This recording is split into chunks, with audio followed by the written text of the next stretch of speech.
Nakuha ng mga bata ng uling. Marami nang kukuha na ano? Uling? Uling. Ang dami. So, hindi lang siguro 5 sakong kahoy ang kuha yan.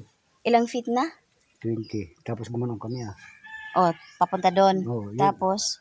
Ang loob niya papanta doon. Kasi ang owner. May butas na? Hindi, hinukay namin pa ganun. Malambot. At matigas. Kaso lang. Tapos may parang walling din doon na ganyan? Marami. May Sa loob. May kahoy kasi. May kahoy? May uling. Balot ng adobe. Ang ilalim? Hmm. May video kayo sa ilalim yan, Tay? Pinabidyohan mo? Hanggang ngayon makita mo yung mga yung mga kahoy dyan, nakatusok. Nandyan sa baba? Oo.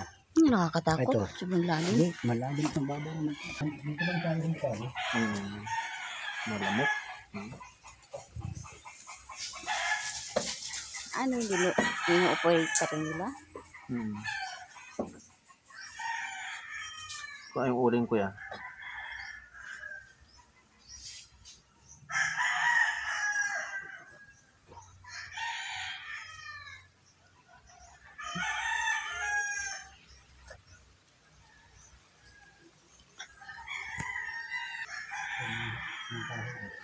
Na ano na siya, nadurog na.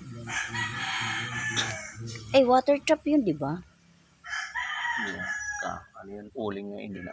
Uling na. Ibang uling kaysa kahoy.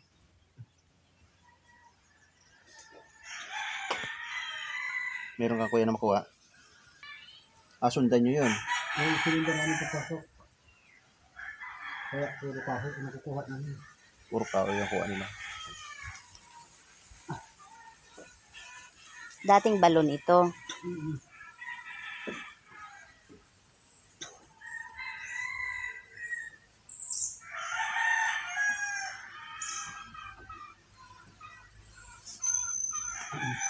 Bago dapat. Kami kahoy pa ganun.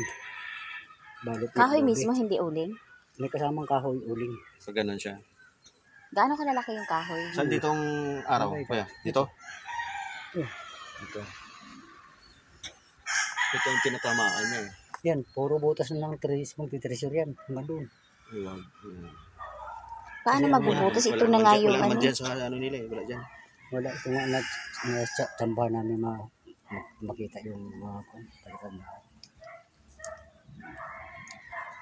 Kasi yung pag... Saan banda? Dito. Yan yung puno dyan. Hindi yun. Hindi ba doon? Ito, sa taas ng ano na yan, dyan ang old Tama. Tapos ito, tree. itong lupa na to, ano na to? Ito, hukay na ito. Tamba na kukuha ng ito. Nasa itaas ito dito. Ano gawin? May baboy ka rin. May baboy. Dulo. Yung saan?